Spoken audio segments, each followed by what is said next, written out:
రక్షకుడైన యేసుక్రీస్తు వారి శ్రేష్టమైన నామానికి మహిమ కలుగును గాక. ఈ శుద్ధీకరణ కూడికలోకి వచ్చిన మీ అందరికీ మరొకసారి హృదయపూర్వక వందనాలు తెలియజేస్తున్నాను. ఈ ఉపవాసాలలో మీరు చేసిన ప్రతి మొర, మీరు పెట్టిన ప్రతి విన్నపం నా దేవుడు అంగీకరించి నిశ్చయంగా ఆయనే న్యాయము తీర్చునుగాక. రేపటితో మన ఉపవాసాలు ముగిస్తాం. జాగ్రత్తగా మీడియం తగ్గించి దేవుని యొక్క వాక్యంలో ఉన్న విలువైన కొన్ని మాటలను నేను మీకు గుర్తు చేయాలని ఆశపడుతున్నాను. జాగ్రత్తగా నా దేవుని మాటలు మనం ఆలకిస్తాం. నెహెమ్యా కాలంలో యెరూషలేము పూర్తిగా పతనమైపోయి 70 సంవత్సరాలు బీడుగా మారి ఆరాధన జరగవలసిన స్థలములో పశువులు పడుకుంటున్నాయి. ఎంతో ఆడంబరంగా నిత్యము ధూప నైవేద్యములు జరగాల్సిన స్థలం వెలుతురే మరుగైపోయినటువంటి స్థలంగా మారిపోయింది. తిరిగి నెహెమ్యా దేవుని చేత ప్రేరేపించబడిన వాడై పాడైపోయిన ప్రాకారాలను తిరిగి కట్టి మళ్ళీ ఒక ఘనమైన దేవుని పని జరిగించాలని ఒక దృఢ సంకల్పంతో తన సౌఖ్యాన్ని, తన ఉద్యోగాన్ని, తనకున్న ఆశీర్వాదకరమైన అనుభవాలన్నీ పక్కకు పెట్టి దేవుని పని నిమిత్తం నడుము కట్టుకొని ఆ పారసిక దేశము నుంచి సుదూర ప్రయాణం చేసి యెరూషలేముకి వస్తాడు. వచ్చి అనేకులకు దేవుని యొక్క దర్శనాన్ని, తనతో దేవుడు మాట్లాడిన మాటలన్నీ చెప్తాడు. చెప్పి చెత్తగా మారిపోయిన ఆ స్థలం, పాడైపోయి ఒక మనుషుడు చూసి బలం తెచ్చుకోవడానికి అసలు అవకాశమే లేకుండా మారిపోయిన ఆ స్థలాన్ని ధైర్యం తెచ్చుకొని తిరిగి ఏ విధము చేతనైనా ఆ మహాదేవుని మందిరం మహిమతో నింపబడాలన్న ఒక ఉన్నతమైన భారంతో వచ్చాడు దైవజనుడు. తన ప్రజలందరితో తన దర్శనాన్ని పంచుకున్నాడు. అయ్యా, దేవుడు నన్ను ఆ దర్శనంతో పంపాడు ఇక్కడికి. పాడైపోయిన ఈ పట్టణాలను, ఈ ప్రాంతాలను మనం తిరిగి కట్టాలి. ఇక్కడ ఘనమైన దేవుని పని జరగాలి అని తన దర్శనాన్ని తన ప్రజలకు పంచుకున్నాడు. ఆ దర్శనంలోకి నెమ్మదిగా చాలామంది నెహెమ్యాకు ఏకీభవించారు. అలా దర్శనంలోకి వచ్చిన ప్రజలందరూ నెమ్మదిగా పని ప్రారంభించారు. మళ్ళీ యెరూషలేము కట్టబడే పని ప్రారంభించబడింది. హల్లెలూయా. 70 ఏళ్ల తర్వాత ఒక గృహం 70 ఏళ్ళు మానవుడు అన్నవాడే అడుగు పెట్టకపోతే ఎలా ఉంటుందో ఆలోచించండి. నువ్వు ప్రయాణమే వెళ్ళి 4 రోజుల తర్వాత వచ్చిన నీ ఇల్లే అస్తవ్యస్తంగా ఉంటుంది కదా. 70 సంవత్సరాలు, మన భాషలో చెప్పాలంటే ఒక తరం వెళ్ళిపోయింది. ఒక మనుషుడి తరం వెళ్ళిపోయింది, బీడైపోయింది. ఎంత పెద్ద చెట్లు మొలిసి ఉంటాయి. విస్తారమైన చెత్తతో నిండిపోయిన యెరూషలేమును చూసి, పరిస్థితులను చూసి బలహీన పడకుండా దేవుని సహాయాన్ని కోరి, ప్రభువా, ఇది మా దృష్టికి చాలా భయంకరంగా ఉంది, మా సామర్థ్యంతో అసలు చేయడానికి అవకాశమే లేదు, అయినా మా హృదయంలో ఉన్న ఆశ, ఆలోచనను బట్టి ఎట్లయినా ఈ మందిరంలో మళ్ళీ ఒక అద్భుతమైన ఆరాధనలు జరగాలి, ఆ మహాదేవుని ఘనమైన పనులు జరగాలి అన్న దృఢ సంకల్పంతో పని ప్రారంభించారు. ఇప్పుడు తనతో పాటు పని చేయడానికి వచ్చారు. ఆ పని ఎప్పుడైతే ప్రారంభించారో యెరూషలేము కట్టడం చుట్టుపక్కల ప్రజలందరికీ తెలిసిపోయింది. వారు బెదిరింపడం ప్రారంభించారు, అభ్యంతరాలు పెట్టడం ప్రారంభించారు. ఎలా కడతారో మేము చూస్తాం అని సవాలు వేస్తున్నారు. నాయకులు, అధికారులు, సామర్థ్యం కలిగిన వారు బెదిరింపులు భయంకరంగా వస్తున్నాయి. అవి విన్నప్పుడల్లా ప్రజలు భయభ్రాంతులైపోతున్నారు. కారణం, బెదిరిస్తున్న వారు. మీరు చేసే పని ఎలాంటిదో మేము చూస్తాం అంటున్న వారు సాధారణమైన మనుషులేం కాదు. అయినా దైవజనుడు తన ప్రజలందరికీ ఒక అద్భుతమైన మాట చెప్తున్నాడు. ఏం మాట చెప్తున్నాడు అని అంటే, నెహెమ్యా పుస్తకం, నెహెమ్యా గ్రంథం 4వ అధ్యాయం. నెహెమ్యా పుస్తక उसका अध्याय 4 17వ వచనం 17వ వాక్యం. తెలుగులో, ఇంగ్లీష్లో ఒకసారి చదువుదాం త్వరగా. గోడ కట్టువారును, బరువులు మోయువారును, బరువులు ఎత్తువారును ఒక్కొక్కరు ఒక చేతితో పని చేస్తూ, ఒక చేతితో ఆయుధము పట్టుకొని ఉండిరి. మరియు కట్టువారిలో ఒక్కొక్కడు తన కత్తిని నడుమునకు బిగించుకొని గోడ కట్టుస్తూ వస్తున్నాడు. చాలా చదువు ఇంగ్లీష్లో.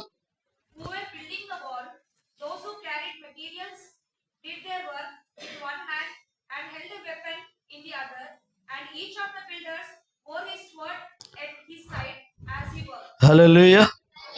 చదమసలు చేతులు ఎత్తుశారుగా. హల్లెలూయా. యెరూషలేమును ఎలా కడుతున్నారో జాగ్రత్తగా వినండి, నా వైపు చూడండి.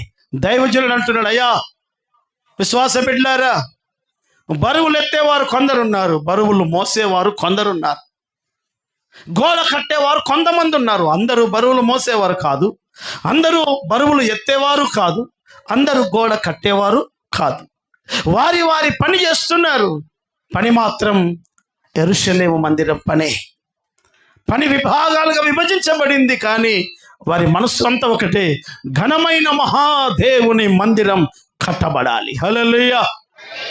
ఇప్పుడు శత్రువులు వారిని భయభ్రాంతులు చేస్తుంటే వాళ్ళందరితో సేవకుడు అంటున్నాడు, ఇదిగో ఒక చేత్తో పని చేయండి, ఒక చేత్తో ఆయుధం పట్టుకోండి, ఒక చేత్తో పని చేయండి, మరొక చేతిలో ఆయుధం ఉంచుకోండి. ఒక పక్క పని చేస్తూ వెళ్ళాలి, యెరూషలేం కడుతూ వెళ్ళాలి. అలా కడుతుంటున్నప్పుడు మిమ్మల్ని ఎవడైనా అడ్డగిస్తే వానితో యుద్ధము చేయగలగడానికి మీ దగ్గర ఆయుధము ఉండాలి. హల్లెలూయా. బాగా వినండి. ఆయుధం ఒక పక్క, కన్స్ట్రక్షన్ మరొక పక్క. ఇది యెరూషలేము యొక్క విధానం.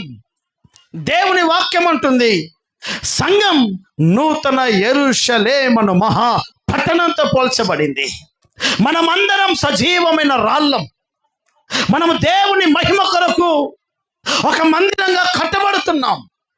నీవు నేను జీవము కలిగిన దేవుని ఆలయమై ఉన్నాము కనుక ఈ మందిరము కట్టే ఈ ప్రాసెస్, నీవు దేవునికి ఒక మహిమ కలిగిన మందిరంగా కట్టబడే ఈ పనిలో నువ్వెలా పని చేసుకోవాలి, నీ జీవితాన్ని నువ్వెలా కట్టుకోవాలి, ఒక విశ్వాసంగా నీకు ఈ అనుభవాలు నీకు ఉండాలి. ఒక దైవజనుడిగా నేను సంఘాన్ని ఎలా కట్టాలి, సంఘంలో ఏ అనుభవాలను నేను నేర్పాలి, ఎలా యెరూషలేం పరిపూర్ణం చేయాలి అన్న ఆలోచన మనం ఎరిగి ప్రవర్తించే వారమై ఉండాలి. హల్లెలూయా. దైవజనుడైన నెహెమ్యా అంటున్నాడు, అయ్యా ప్రతివాడి చేతిలో ఆయుధం ఉండాలి, ప్రతివాడు పని చేయాలి.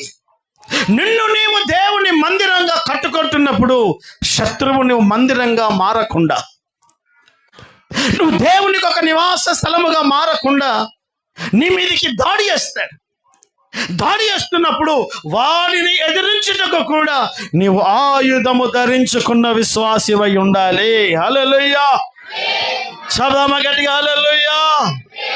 రెండు పక్కల అనుభవాలతో. అందుకే నేను నా ప్రభు సేవ చేస్తున్నప్పుడు తన దైవజనులకు 2 అనుభవాలు చెప్పాడు. బాబు, గొర్రెల దగ్గరికి తోడేళ్ళు వస్తాయి, అది లోకం. మీరు తోడేళ్ళ దగ్గరికే గొర్రెలు పోయినట్టుగా పోవాల్సి వస్తుంది. రివర్స్ ఉంటుంది సేవ అంతా. మీరు ఎలా సేవ చేయాలో తెలుసా? పాముల వలె వివేకంగా ఉండాలి, 2 పావురముల వలె నిష్కపటంగా ఉండాలి. 2 అనుభవాలు సంఘాన్ని కట్టే సేవకుడికి ఇచ్చాడు దేవుడు దైవ జ్ఞానం, వివేకం, శత్రువు యొక్క ఆలోచనను ముందే పసిగట్టడం. ఇది దైవ సేవకుడికి ఉండాలి, సంఘాన్ని కట్టేవాడికి ఉండాలి, ఒక విశ్వాసిగా నీకు, ఒక దైవజనునిగా నాకు ఉండాలి. రెండు, నిష్పక్షపాతంగా యథార్థమైన మనసుతో, ఎలాంటి లాభాపేక్షములు కలిగిన వాడిగా ఉండకుండా నిండు మనసుతో సేవ చేయాలి. హల్లెలూయా. ఇప్పుడు దేవుని వాక్యం మనకు నేర్పిస్తుంది, బాగా వినండి. ఈ ఉపవాసాల ముగింపు దినాలలో నీవు ఒక దేవునికి మందిరంగా మలచబడాలి అని అంటే నీవు పని చేసుకోవాలి, అంటే నిన్ను నీవు కట్టుకోవాలి. నిన్ను నీవు కట్టుకుంటున్న ఈ పనిలో శత్రువు నువ్వు కడుతున్న గోడలను, నువ్వు సిద్ధపడుతున్న నీ ఆత్మీయతను, నిన్ను నీవు ఆత్మీయంగా ఎదుగుతూ ఉంటే నిన్ను కూల్చడానికి వాడు యుద్ధం చేసే ప్రమాదాలు ఉన్నాయి, బెదిరింపులు చేసే ప్రమాదాలు ఉన్నాయి. గనక నెహెమ్యా వారికి సలహా ఇచ్చినట్టుగా ఈరోజు ఒక దైవజనుడిగా పరిశుద్ధాత్మ దేవుడు నీతో నాతో మాట్లాడుతున్నాడు. సంగమా, నీవు ఒక నూతన యెరూషలేముగా కట్టబడి మహాదేవుని మందిరంగా మలసబడాలి అని అంటే నీవు ఆయుధములు ధరించిన వాడవై ఉండాలి. హల్లెలూయా. చదమౌషర్గా హల్లెలూయా, హల్లెలూయా. ఆయుధం ఎంత బలమైందో తెలుసా? నా చేతిలో ఒక ఆయుధం ఉంటే బలవంతుడు కూడా భయపడే ప్రమాదం ఉంది. బాగా వినండి. నేను బలహీనుడను కావచ్చు, నా ముందు నిలబడ్డవాడు బలవంతుడే కావచ్చు, నా దగ్గర ఒక ఆయుధం ఉంటే వాడు నాకు భయపడాడు. నా చేతిలో ఉన్న వెపన్, ఆయుధానికి వాడు భయపడతాడు. అందుకనే ఆయుధము లేకపోతే నీకెవడు భయపడడు. దేవుని వాక్యం అంటుంది, దేవుని వాక్యం మనకు నేర్పిస్తుంది. సంఘము, ఈ కడవరి దినాలలో నువ్వు దేవుని మందిరంగా మలసబడే ఈ పనిలో, ఆత్మీయంగా ఎదిగే ఈ పనిలో శత్రువు నిన్ను దాడి చేసి నువ్వు కట్టుకుంటున్న నీ ఆత్మీయత కూల్చకుండా, నువ్వు ఎదుగుతున్న నీ అనుభవాలు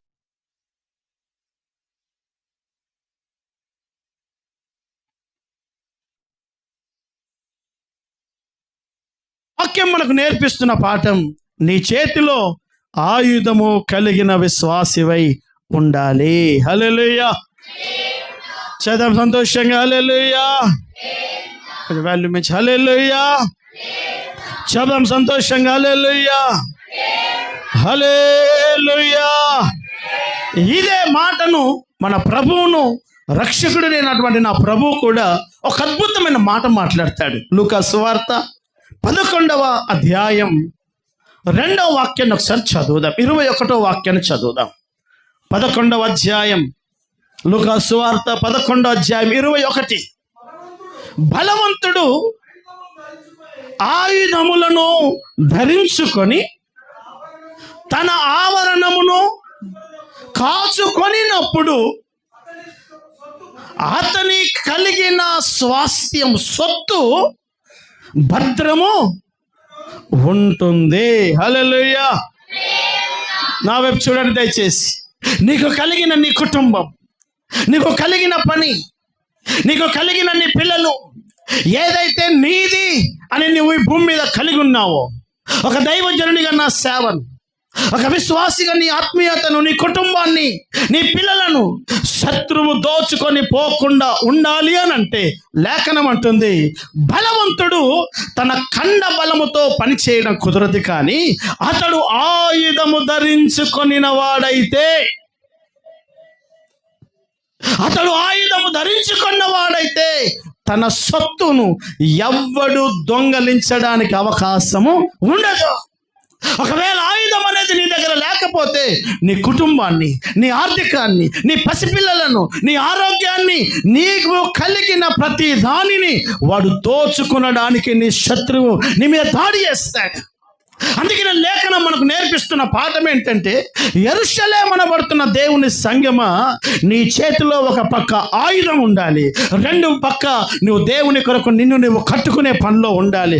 నిన్ను నువ్వు కట్టుకునే పనిలోనే నిమగ్నమైపోతూ శత్రువు నువ్వు కట్టుకున్నదల్లా కూల్చిపోతుంటే అంటే నీవు వానితో యుద్ధం చేయలేక, వాడిని ఎదిరించలేక, నీ పిల్లలను, నీ కుటుంబాన్ని, నీ ఆత్మీయతను, నీ ఆర్థికాన్ని నువ్వు కాపాడుకోలేక ఎంత ప్రార్థించినా, ఎంత ప్రయాసపడినా నీ జీవితము దోపిడికి గురి కావడానికి గల మొదటి కారణం ఏంటంటే నీ చేతిలో సరి అయిన ఆయుధాలు లేవు. హల్లెలూయా, సవాలు గట్టిగా హల్లెలూయా.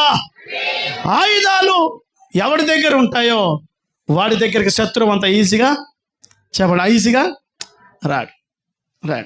నువ్వెంత కండబలం కలిసి, అర్థమవుతుందా, మంచి ఫిట్నెస్లో ఉన్నా నీ ముందున్న చిన్నవాడు ఎవరి దగ్గరైనా ఒక కత్తి ఉందని అంటే, రే మొదట కత్తి పడేరా, కింద పడేసి మాట్లాడంటాం. వాడి దగ్గర ఉన్న ఆయుధం నీ కండబలానికి సరిపోదు. చిన్న బ్లేడ్ ఉన్నా చాలు. అర్థమవుతుందా? భయపడాల్సి వస్తుంది. కారణం ఆయుధం అంత ప్రమాదం. నేను అంటున్నాను, దేవుని సంగమా, నీ చేతిలో ఆయుధాలు ఏమైనా ఉన్నాయా? అందుకే దేవుని వాక్యం అంటుంది, కొరింథీ సంఘానికి దైవజనుడైన పౌలు ఉత్తరం రాస్తుంటాడు. దేవుని వాక్యంలో అద్భుతమైన విషయాలు. 2వ కొరింథీయులకు రాసిన పుస్తకం 10వ అధ్యాయం 3వ వాక్యంలో ఒక అద్భుతమైన మాట వస్తే చదువుదాం. మేము శరీరదారులమై నడుచుకొనుచున్నను, మేము శరీర ప్రకారం మేము యుద్ధం చేయం. ఇదిగో మా యుద్ధం చేసే ఆయుధాలు, యుద్ధోపకరణములు శరీర సంబంధమైనవి కావు గాని దేవుని ఎదుట పర్వతము లాంటి పరిస్థితులను కూడా పడత్రోయ జాలినంత బలము కలిగిన ఆయుధములు మేము కలిగి ఉన్నాము. హల్లెలూయా, చబలుషర్గా హల్లెలూయా. జాగ్రత్తగా వినండి. దైవజనుడైన పౌలు అంటున్నాడు, మేము శరీర సంబంధంగా యుద్ధం చేయం. నీ మీద ఎవడైనా పగ పెట్టుకుంటే నువ్వు పగ పెట్టుకొని, నీకెవడైనా నష్టం చేస్తే వానికి నష్టం చేయాలని ఈ శరీర సంబంధమైన ఆయుధాలు దేవుని యెరూషలేముకు పనిచేయవు. అందుకని ఒకరోజు 3.5 సంవత్సరాలు పేతురు ప్రభు పరిచర్యలో ఉన్న గెత్సెమనే తోటలో తన కత్తిని తీసి మల్కు అనబడుతున్న ఒక సైనికుడి చెవి నరకగానే ప్రభు అంటాడు, పేతురు నీ చేతుల్లో ఉన్న కత్తిని పడే, కింద పడాయి. కత్తి పట్టుకున్నవాడు కత్తితోనే చేస్తాడు. నువ్వు పట్టుకోవలసింది శరీర సంబంధమైన ఆయుధములు కాదు. హల్లెలూయా. నీ చేతిలో ఉండాల్సినవి దుర్గములను, పర్వతములను, ప్రభావముగా అడ్డుగా నిలబడిన స్థితిగతులను నూర్పగలిగి పొడి చేయగలిగే బలమైన ఆయుధములు కలిగిన సేవకుడిగా నీవు నిలబడాలి. హల్లెలూయా. ఈరోజు దేవుని వాక్యము ద్వారా ఒక సేవకుడిగా మందిరంగా నిన్ను నీవు కట్టుకుంటూ నీ కుటుంబాన్ని దేవునిలో కట్టుకోవాలని ప్రయాసపడుతున్న నా సంఘ బిడ్డలారా, నీ చేతిలో ఆయుధాలు ఉన్నాయా లేవా? ఆయుధాలు గనక లేకపోతే నువ్వు శత్రువును గెలవలేవు. ఇంకా చెప్తున్నాను, ప్రభు స్పష్టంగా చెప్తున్నాడు, నీ సొత్తును నువ్వు కాపాడుకోలేవా? నీ సొత్తును నువ్వు కాపాడుకోలేవు. కారణం, వాడు వస్తాడు దోచుకుంటాడా, వాడు వస్తాడు నీ కుటుంబాన్ని పాడు చేస్తాడు, వాడు వస్తాడు నీ పిల్లల జీవితాన్ని పతనం చేస్తాడు, వాడు వస్తాడు నీ ఆర్థిక స్థితిగతులను పాడు చేస్తాడు. అందుకే చాలా మంది అనుకుంటారు, ఎంత వేసినా కుటుంబంలో పెద్దగా దీవెన కనబడడం లేదు. బాగా వినండి. నీ శత్రువు నీ దగ్గరికి వస్తున్నప్పుడు నువ్వెలా వాడిని కనబడాలో తెలుసా? ఒకరోజు ఒక దైవజనుడు దేవుని ఎదుట నిలబడ్డాడు. వినండి, అతని పేరు యెహోషువ. అతడు దేవుని మహిమ కలిగిన సింహాసనం ముందు నిలబడ్డాడు. ఇదిగో కుడి పక్కన నేరారోపణ చేయడానికి అపవాది నిలబడ్డాడు. అపవాది అంటున్నాడు, ప్రభువా ఈ సేవకుడు సరిగా లేడు, ఈ సేవకుడు సరి అయిన సేవ చేయడు, ఇతని విధానాలు సరిగా లేవు అని 1కి 4 నేరారోపణ చేస్తుంటే ఇప్పుడు దేవుడు అంటున్నాడు, ఏయ్ అపవాది మౌనంగా ఉండు, నా సేవకుడైన యెహోషువ కొలిమిలో నుంచి తీసిన కొరివి వలె ఉన్నాడు. అలా ఉన్నాడట.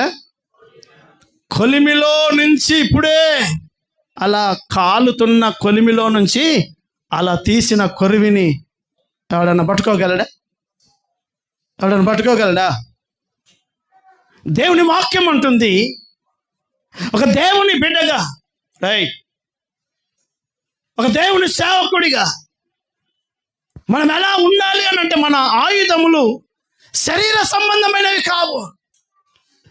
మన పక్కలో ఒక కత్తిని పెట్టుకొని పడుకునే అవసరం లేదు. మనమే ఒక ఆయుధంగా మార్చబడాలి. హల్లెలూయా. అందుకే దేవుని వాక్యం ఉంటుంది, ఇతడు ఎలా ఉన్నాడో తెలుసా?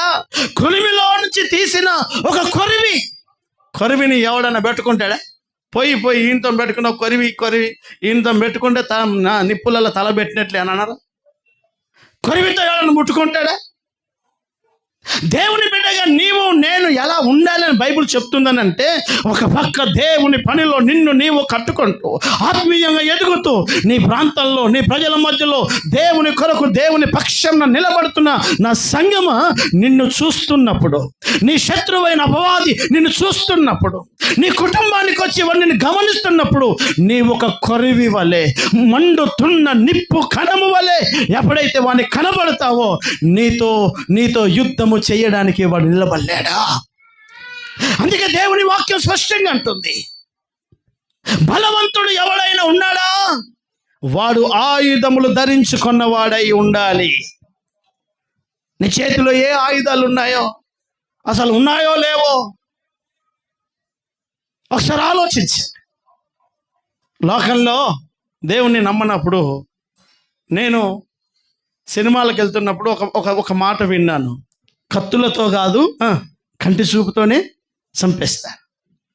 చంపుతారా మీరు ఎవరన్నా? దయ్యాన్ని సైతాన్ని అన్నట్టు ఎదిరిస్తారా ఎవరన్నా? అయ్యా ఆయుధాలు అవసరం లేదయ్యా, నన్ను చూస్తే అనుకుతాడు అంటారా? అంత సీన్ లేదు. వాడు దేనికి భయపడతాడు అని అంటే, నీ కాదు, నీ చేతిలో ఉన్న ఆయుధానికే. హల్లెలూయా. నీ చేతిలో ఆయుధాలు. బాగా వినండి. ఒకరోజు ఒక గొప్ప వ్యక్తి ఉన్నాడు, అతని పేరు సౌల్. అతని తల మీద అభిషేకం పోయబడింది. ఇశ్రాయేలు ప్రజల కొరకు అతని దేవుడు రాజుగా అభిషేకించాడు. ఆ రాజు కదండి, అదే అనేకమైన యుద్ధాలు, అనేకమైన కార్యాలు చేయగలగాలి. రాజైన సౌలు ఒకరోజు దావీదును తరుముతూ ఒక అరణ్యంలో పడుకున్నాడు. రాత్రి అయిపోయింది, పడుకున్నాడు.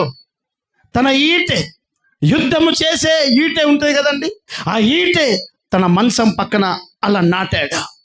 అలా పక్కనే పెట్టుకున్నాడు. నీళ్ళ కుండ, దాహానికి తాగడానికి ఒక నీళ్ళ కుండను పక్కకు పెట్టుకొని అదమరిచి నిద్రపోతున్నాడు.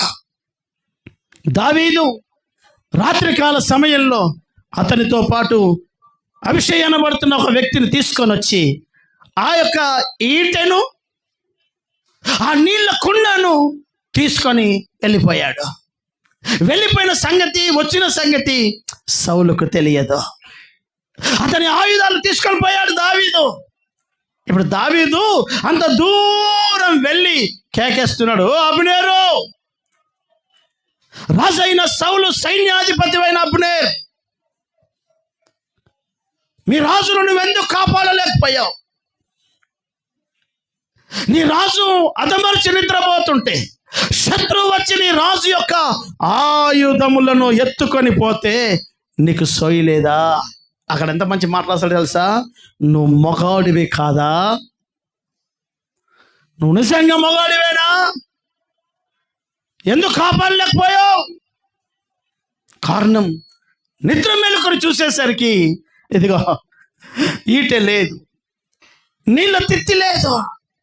సౌలు తన ఆయుధాలను కాపాడుకోలేని అసమర్థుడు. సౌలు యుద్ధము చేయడానికి తన ఆయుధాలు ఏవైతే తన చేతిలో పెట్టుకున్నాడో ఆ ఆయుధాలను నిర్లక్ష్యము చేసినటువంటి సౌలు. అందుకనే తన జీవనం అస్తవ్యస్తంగా పతనమైపోయింది. నా సంఘ బిడ్డలారా, ఈ ఉపవాస కోడికలలో నీ చేతిలో ఆయుధాలు కలిగి ఉండే విశ్వాసిగా నీవు నేను ఉండాలి అని ప్రభు వాక్యం చెప్తుంది. ఆపద్దినమున శత్రువుడు ఎదిరించగలుగునట్లుగా మీరు దేవుడిచ్చే సర్వాంగ కవచాన్ని ధరించుకోండి అని అంటాడు. సాతానుని, అపవాదిని, శత్రువును ఎదిరించడానికి నీ జీవితాన్ని నువ్వు కట్టుకుంటున్న ఈ పనిలో నీ చేతిలో ఆయుధం ఉండాలి. ఆయుధాలు లేకుండా యుద్ధం చేసేవాడు ఎవడు ఉండడు. పరిశుద్ధ గ్రంథంలో నేను మీకు చాలాసార్లు చెప్తూ వచ్చాను. ఒకరోజు సౌలు తన సైన్యాన్ని పట్టుకొని ఫిలిష్తీయులతో యుద్ధానికి వెళ్తాడు. అద్భుతం ఏంటో చెప్పమంటారా? సౌలు దగ్గర, యోనాతాను దగ్గర తప్ప ఎవడి దగ్గర ఆయుధం లేదు. ఎవడి దగ్గర ఆయుధం లేదు. కానీ యుద్ధానికి చెప్పండి, యుద్ధానికి వెళ్ళారు. ఇదేమి యుద్ధం? వీడేం రాజు తన దగ్గర ఉన్న ప్రజలకు ఆయుధాలు లేకుండా యుద్ధ మైదానంలో దింపుతాడేంటి? ఇలా చాలా మంది సైన్యం, దేవుని సంఘం ఉంది. కానీ సంఘంలో సంఘ బిడ్డల చేతిలో ఆయుధాలు లేవా? శత్రువును ఎదిరించడానికి, అపవాదిని ఎదిరించడానికి ఆయుధాలు లేవా? అందుకనే వాడు ఓడిస్తూనే ఉంటాడు, వీరు ఉస్సూరుమంటూ ఓడిపోతూనే ఉంటారు. వాడు మాటికి వాడి జీవితంలో, విశ్వాసుల కుటుంబ వ్యవస్థలో వాడు బలహీనతలు సృష్టిస్తూనే ఉంటాడు. ఈ మనిషి ఉస్సూరుమంటూ ఏడుస్తూనే ఉంటుంది. వాడితో యుద్ధము చేయగలిగి ఆ శత్రువును తన పాదముల కింద అణగద్రొక్కగలిగే ఆయుధాలు ధరించిన ఆత్మ సంబంధమైన అనుభవాలు లేవు కనుకనే శత్రువు నీ సొత్తనబడుతున్నటువంటి నీ కుటుంబాన్ని, నీ భర్తను, నీ పిల్లలను, నీ ఆర్థికాన్ని, నీ ఆరోగ్యాన్ని, నీ మానసిక సమాధానాన్ని వాడు దోచుకొని వెళ్ళిపోతున్నాడు. వాడిని ఎదిరించగలగాలి అంటే వాక్యం అంటుంది, ఒక పక్క దేవునిలో నువ్వు బలం పొందుకుంటూ రెండవ పక్క శత్రువును ఓడించడానికి నీ చేతిలో ఆయుధాలు ఉండాలి. హల్లెలూయా, చదవగట్టిగా హల్లెలూయా. ఇదిగో సౌలు చనిపోయాడు.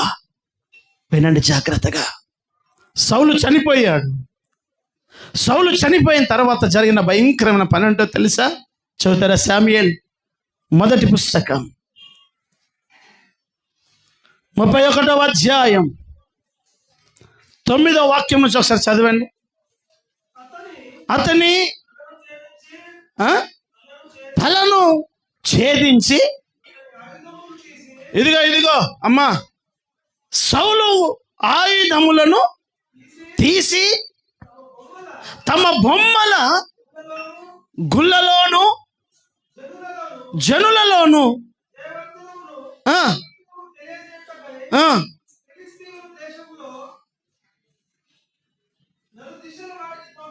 హల్లెలూయా.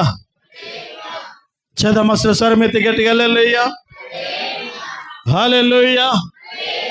నేను అంటున్నాను, మీ కుటుంబంలో పోరాటాలు, సమస్యలు,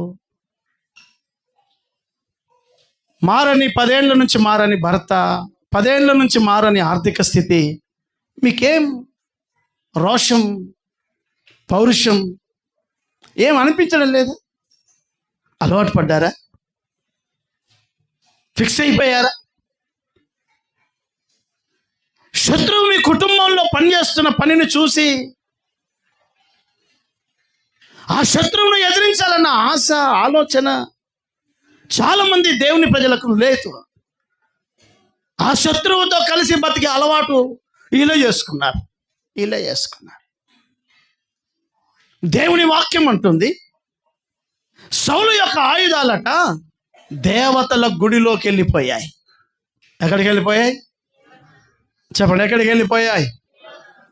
అతని విల్లు, అతని ఖడ్గం, అతని ఈటె, అతని శిరస్త్రాణం, కిరీటం, అతడు ఏ ఆయుధాలతో అభిషేకించుకొని శత్రువును తరిమి తన ప్రజలైనటువంటి ఇశ్రాయేలుకు విజయాన్ని అందించడానికి అభిషేకించబడ్డాడో, ఆ అభిషేకించబడిన ఆయుధాలన్నీ సాతానుగాడు ఏం చేశాడంటే, శత్రువులు ఏం చేశారంటే ఆయుధాలన్నీ తీసుకెళ్ళి బొమ్మల గుళ్ళో పెట్టేశారు.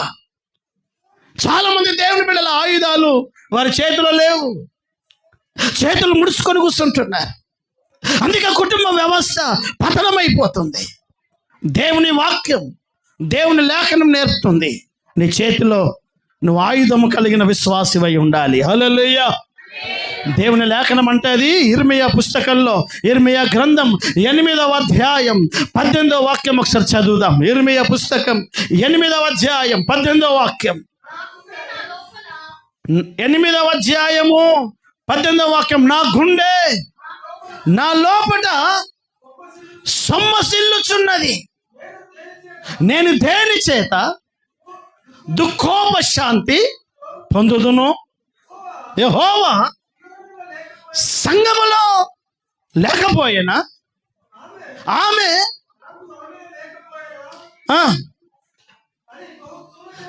అని బహుదూర దేశము నుండి నా ప్రజల రోదన శబ్దము వినబడుచున్నది.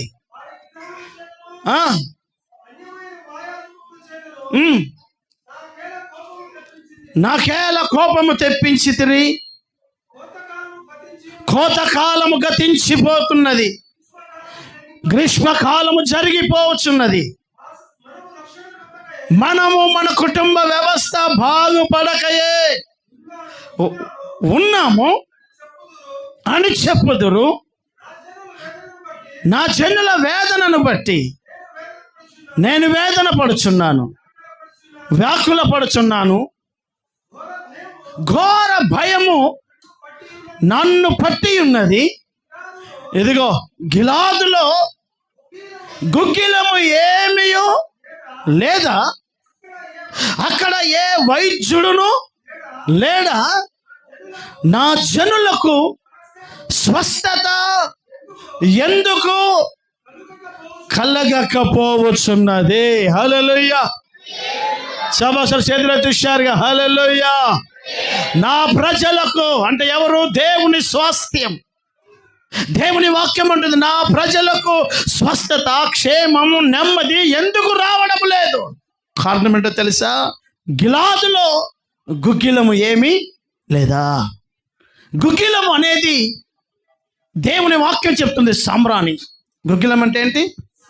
సామ్రాణిని ఎప్పుడైతే ధూపవేదిక మీద, ఆ బలిపీఠం నిప్పుల మీద తీసుకొని వచ్చి ధూపార్తిలో ఎప్పుడైతే వేస్తారో, ఆ ధూపార్తిలో నుంచి సుగంధ ద్రవ్యం, ఆ సువాసన దేవుని మందిరం అంతా మేఘముగా ఆవరించబడుతుంది అని లేఖనం చెప్తుంది. సుగంధం, సామ్రాణి. గుగ్గిలం అనేది ఒక ఆత్మ సంబంధమైన ప్రార్థనకి సూచన. అది కరిగిపోతూ ఆ ప్రాంతం అంతటిని సువాసనతో ఎలా నింపబడుతుందో, ప్రార్థనకు సూచనగా ఉన్న ప్రత్యక్ష గుడారంలో ధూపవేదిక మీద సామ్రాన్ని ఎలా వేస్తారో లేఖనం అంటుంది. నా జనులు బాగుపడకపోవడానికి గల కారణం వారిలో గుగ్గిలము లేకపోవడమే. హల్లెలూయా. సామ్రాణి లేకపోవడమే. ఒక భారమైన పోరాటంతో కూడిన ప్రార్థన అనుభవాలు వారి జీవితంలో లేకపోవడమే. ఇప్పుడు బాగా వినండి. దైవజనుడైన దానియేలును సింహపు గుహల్లో వేసేసారు. సింహాలు బాగా తినడానికి, రక్తం తాగి మాంసం తినడానికి మరిగి ఉన్నాయి అవి. కారణం రాజు పెంచుతున్న సింహాలు అవి. రోజు మాంసం తినడానికి అలవాటు పడ్డాయి. అలా గుహలో ఏదైనా పడడమే ఆలస్యం, ఎగిరి అందుకొని తిని అవతల పడేసే సింహం దానియేలును పడేసినప్పుడు బైబిల్ అంటుంది, దానియేలును చూడగానే సింహాలు మౌనంగా మారాయి. దానియేలు చేతిలో ఒక ఆయుధం ఉంది. అదే అతడు ప్రతిరోజు ప్రార్థన చేసే ప్రార్థన. హల్లెలూయా. చెప్పండి హల్లెలూయా.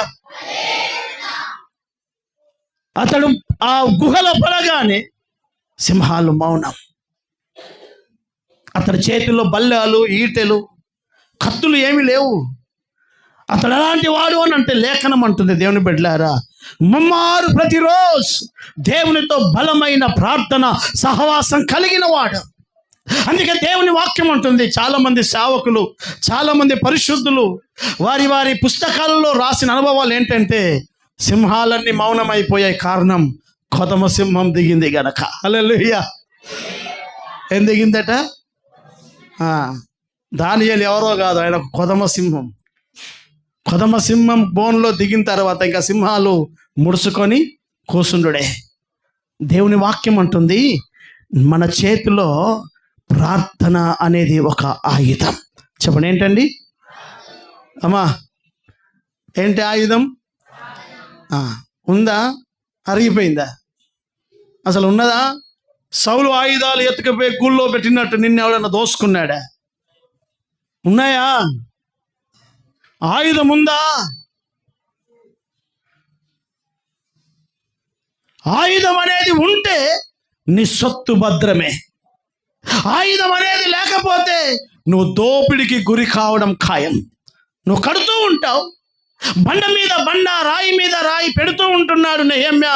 విశ్వాసులందరూ శత్రువు వచ్చి కూలగొట్టక ముందే నెహెమ్యా అంటాడు, వాడొచ్చి మీరు కట్టిన గోడను కూల్చే అవకాశం ఉంది కనుక నువ్వు ఆయుధము కట్టుకో, నడుముకు కత్తి కట్టుకో. లేఖనం అంటుంది, నడుముకు ఆయుధం కట్టుకొని యెరూషలేం కడుతున్నారు వాళ్ళు. నువ్వెలా కట్టుకుంటున్నావు నీ కుటుంబాన్ని? నువ్వెలా కట్టుకుంటున్నావు నీ జీవితాన్ని? సరిసప్పులు లేకుండా, భారం బాధ్యత లేకుండా, మెలకువతనం ఏమి లేకుండా, ప్రార్థన అనేది ఇసుమంత లేకుండా, తిన్నామా పన్నామా అన్నట్టు ఉంటున్నావా? ఇంకా రాయి మీద రాయి ఏడ నిలుస్తుంది?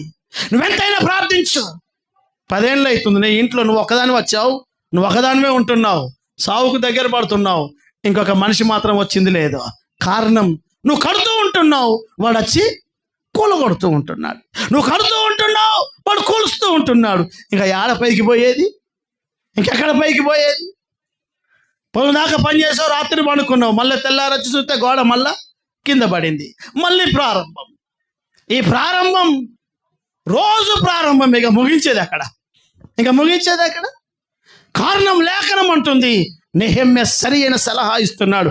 ఆయుధము కట్టుకో, నీ గోడను కూల్చడానికి, నీ ఇంటిని పాడు చేయడానికి, నీ భర్తను పాడు చేయడానికి, నీ కుటుంబ వ్యవస్థను పాడు చేయడానికి, నీ ఆర్థికం దోచుకోవడానికి, నీ పిల్లల భవిష్యత్తును పాడు చేయడానికి శత్రువు నెమ్మదిగా చొరబడుతున్నప్పుడే నీ ఆయుధమునకు పదును పెట్టాలి. హల్లెలూయా. చదమా గట్టిగా హల్లెలూయా. అందుకే లేఖనం అంటుంది, ఇదిగో మీ శత్రువైన అపవాది ఎవడిని మింగుతున్నా అని, ఇదిగో గర్జించు సింహం వల్లే వాడు కేకలేస్తున్నాడు. ఆ గర్జన, ఆ గాండ్రింపు మౌనంగా చేసేది ఏంటయ్యానంటే, నీ చేతిలో ప్రార్థన అనే ఆయుధం ఎవడి చేతిలో ఉంటుందో వాడు ప్రార్థించగానే, వాడు మోకరిస్తున్నప్పుడు పరిస్థితులన్నీ మౌనం. హల్లెలూయా. పరిస్థితులన్నీ మౌనం. దయ్యపు వెలికి కేకలు. ఒకరోజు వీళ్ళు కిరాయిలో ఉన్నప్పుడు ఇంద్రనగర్లో ప్రతిరోజు వచ్చి డబ తలుపు కొట్టేది ఆ దయ్యం. వీళ్ళ పరిస్థితి మాకు చెప్పినప్పుడు ఆ రోజు వీళ్ళని మందిరంలో పడుకోబెట్టి, ఒకరోజు నేను ఒక సేవడితో కలిసి వెళ్ళి కూర్చోగానే యథావిధంగా రోజు వచ్చిన పరిస్థితులు ఆ రోజు కూడా జరిగాయి. అప్పుడు ఏం శబ్దం నీది? మౌనంగా ఉండు, ఫస్ట్ మౌనంగా ఉండు. నీ చేతిలో ఆయుధం ఉంటే పిల్లన గోవి పుణ్యం బియ్యం బియ్యం విత్తగానే పాము ఇట్టిటాడేది సపడా కూర్చుంటుంది కదా. ఒక పిల్లన గ్రోవే ఆయుధమే ఒక విషసర్పాన్ని కూడా మౌనంగా చేయగలిగితే నువ్వు ప్రార్థించే ఒక విశ్వాసి అయితే నీ ముందు శత్రువు నీ కుటుంబ వ్యవస్థను పాడు చేయడానికి అవకాశమే ఉండదు. హల్లెలూయా. నువ్వెప్పుడు నీ ఇంటిలో ఎలా ఉండాలి? ఒక సహోదరుడిగా, ఒక సహోదరిగా, ఒక తండ్రిగా, ఒక తల్లిగా, ఒక యవన బిడ్డగా నువ్వెలా ఉండాలో తెలుసా? ఆకలితో గాండ్రిస్తున్న సింహాలు, ఇదిగో దానియేలు ఎప్పుడైతే ఆ సింహపు బోనులో పడ్డాడో ఆ సింహంలో నోళ్ళు మూయబడ్డట్టుగా శత్రువు యొక్క ఆ అలజడిని, వాడి ఆలోచన, నీ కుటుంబాన్ని పాడు చేస్తున్న వాడి యొక్క తలంపులను నువ్వు అనగదొక్కాలి అని అంటే ఒక తల్లిగా, ఒక తండ్రిగా, ఒక దేవుని బిడ్డగా ప్రయాసముతో, కష్టముతో, ఉపవాసాలతో, జాగరణములతో, కన్నీళ్లతో నీ కుటుంబాన్ని నువ్వు కట్టుకుంటున్నావే. వాడు దోపిడీ చేస్తుంటే నువ్వు మౌనంగా ఎందుకుంటావు? నువ్వెందుకు మౌనంగా ఉంటావు? అందుకే లేఖనం ప్రభు స్పష్టంగా చెప్తున్నాడు. మనకందరికి ఒకటే వాక్యం తెలుసు, నిరంతరం నీ రాకపోకల యందు నీ దేవుడైన యెహోవా నీకు తోడుగా ఉంటాడు. ఇదే మాట ఏ బండికి చూసినా రాస్క. ఇప్పుడు కొత్త మాటలు చదువుతున్నాం. ఎవడైతే ఆయుధములు ధరించుకొని ఉంటాడో ఏ శత్రువు వాడిని గెలవలేడు. హల్లెలూయా. నువ్వు ఆయుధములు కలిగిన, ఒక ప్రార్థన అనే ఆయుధము కలిగిన విశ్వాసం అయితే, ప్రార్థన అనే ఆయుధం అక్కడ అంటున్నాడు, గుగ్గిలం లేదా? లేదు. అందుకే స్వస్థత లేదు. గిలాదులో గుగ్గిలం లేదా? నా ప్రజలు ఎందుకు బాగుపడడం లేదు? అయ్యో, నా గుండె ఎంతో వేదనగా ఉంది, నా ప్రజలు ఎంతో పాడైతున్నారు, నేను చాలా బాధతో ఉన్నాను. గ్రీష్మకాలం గతించిపోతుంది, కాలాలు మారుతున్నాయి, సంవత్సరాలు జరిగిపోతున్నాయి, పరిస్థితులు ఏం మారడం లేదు, కుటుంబ వ్యవస్థలో మార్పు అనేది జరగడం లేదు. ఒక వ్యక్తి జీవితంలో పాపము నుండి తన కుటుంబంలో మనుషుడు మారుతాడేమోనని ఎన్నో ప్రయత్నాలు చేసిన కుటుంబ వ్యవస్థలో పెద్దగా మార్పు రావడం లేదు. కారణం ఏంటి అనగా రాస్తాడు, గిలాదులో గుగ్గిలం ఏమీ లేదా? నా జనులు ఎందుకు బాగుపడడం లేదు? అక్కడ ఏ వైద్యుడు లేడా? అమ్మా, నువ్వు వైద్యుడు అయితే నీ ఇంట్లో రోగం ఎందుకు ఉంటుంది? నీలో గుగ్గిలం అనే ప్రార్థన అనుభవం ఉంటే, ఒక పోరాటంతో కూడిన ప్రార్థన అనుభవం, ఒక సవాలుతో కూడిన ప్రార్థన అనుభవం. ప్రార్థన ఎలా చేయాలో తెలుసా? మగసిరితనముతో సవాలుగా నువ్వో నేనో తేలిపోవాలంతే. అలాంటి వైరాగ్యం గుండెలో పెట్టుకొని, ప్రభా ఇంకెంతకాలం నా కుటుంబంలో ఈ ఆర్థిక పరిస్థితులు, ఇంకెంతకాలం నా కుటుంబంలో మార్పు లేని అనుభవం అని చెప్పి నువ్వే రాజీ పడిపోతున్నావా? నీవే వాడితో చేతులు కలుపుకుపోయినావా? లేకపోతే ఇక ఏమైనా కానీ మన క్రైస్తవ ప్రపంచంలో ఒక మంచి మాట, మనం ఏం చేస్తామండి? దేవుని అవునా? దేవుని చిత్తం అంటే ఏంటో తెలుసా? నువ్వు ప్రార్థన చేయడమే దేవుని చిత్తం. నీ కుటుంబాన్ని నువ్వు కాపాడుకోగలగాలి. విశ్వాస బిడ్డలారా, అలవాటు అయిపోతున్నారా? దేవుని వాక్యం అంటుంది, నీ ఆయుధాలు సౌలు ఆయుధాల వలె శత్రువు మోసుకొని పోయాడా? ఆయుధాలు ఏమైనా ఉన్నాయా? రాత్రి పగలు నీ ఇంట్లో నుండి ఒక బలమైన ధూపం వలె ప్రార్థన అనుభవం. ఇంట్లో నలుగురు ఉంటే రోజు 1 గంట ప్రార్థన చేస్తే ఇంట్లో ఎన్ని గంటలు ఉంటుంది ప్రార్థన? చెప్పండి, ఎన్ని గంటలు ఉంటుంది? 4 గంటలు. నీకు 2 పిల్లలు కదా, 3 పిల్లలు కదా, 3 పిల్లలు కలిసి 3 గంటలు చేసే అవసరం లేదు. 3 పిల్లలు, నీవు నీ భార్య ఒక్కొక్క గంటనే వేయండి ఇంట్లో. 5 గంటలు. 5 గంటలు ప్రార్థన చేస్తే ఎలా ఉంటుంది నీ ఇల్లు? నీ ఇల్లు ఎలా ఉంటుంది? అది ఉండదు. అందరం కలిసి కూర్చుందాం తినడానికి, అందరం కలిసి కూర్చొని తిందాం. మన ఇంట్లో డైనింగ్ టేబుల్ ఉంది, కానీ ప్రార్థన గది మాత్రం మనకు లేకపోయా. ఎదిగిన పిల్లలకు నువ్వు చెప్పగలుగుతున్నావు అలా, బిడ్డా నువ్వు పలాంటి టైంలో ప్రార్థనలో కూర్చో, బిడ్డా నువ్వు పలాంటి టైంలో ప్రార్థనలో కూర్చో, అమ్మా నువ్వు ఈ టైంలో ప్రార్థన కూర్చో. మంచిగా 1 గంట రోజు చేద్దాం. మన ఇంట్లో ఒక 5 గంటలు ప్రార్థన కలిగిన కుటుంబంగా మన ఇల్లు ధూపముతో నిండిపోవాలి. హల్లెలూయా. మన ఇంటి గడప గుమ్మములోకి, పొలిమేరలోకి ఏ అపవాదైన వాడు ప్రవేశించాలని ప్రయత్నిస్తే దేవుని మహిమ కలిగిన అభిషేకం. ఇది ఒక యెహోషువను చూసిన దేవుడు, ఇతడు కొలిమిలో నుంచి తీసిన కొరివి వల్ల ఉన్నాడు అని చెప్పినట్టుగా నీ ఇంటి మీద దేవుని షకీనా మేఘం కమ్ముంటుంది. ఆ అనుభవాలు ఏమి లేక, అయ్యా ఆయన మార్తలేడయ్యా, అయ్యా అప్పు తీర్తలేదయ్యా అని 24 గంటలు పాసిపోయిన ముచ్చట 10 ఏళ్ళ నుంచి చెబుతూనే ఉన్నావు, చెప్తూనే ఉన్నావు.